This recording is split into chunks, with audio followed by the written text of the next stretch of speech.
স্বরূপনগরে জলসা কমিটির উদ্যোগে রক্তদান শিবির। বর্তমান বিশ্বে মানব সমাজ জ্ঞান বিজ্ঞানের চরম শীর্ষে উপনীত হওয়ার চেষ্টা করলেও প্রকৃতপক্ষে মানুষ আজ দিশেহারা। সাম্প্রদায়িক হানাহানিতে ওষ্ঠাগত প্রাণ, অন্যায়, অত্যাচার, অবিচার ও কুসংস্কারে মত্তম। আজ উত্তর 24 পরগনা জেলার বসিরহাট মহকুমার স্বরূপনগর ব্লকের চারঘাটের সবজি হাটে আয়োজিত হল রক্তদান শিবির।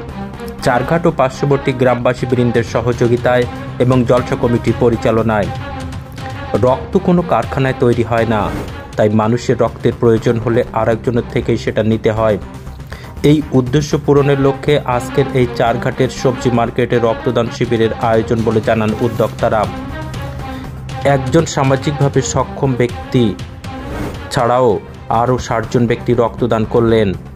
এই রক্তদান শিবিরের আয়োজন করতে পেরে উদ্যোক্তারা খুব খুশি।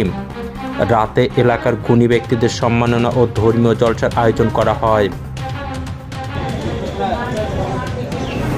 আমাদের রক্তদান শিবিরের উদ্দেশ্য হচ্ছে এই, আমরা চারঘাট তথা এতদ অঞ্চলের মানুষকে এই বার্তায় দিতে চাই যে ইসলামী জলসা কমিটি দ্বারা আয়োজিত এই রক্তদান শিবির যেন মানুষের উপকারে আসে।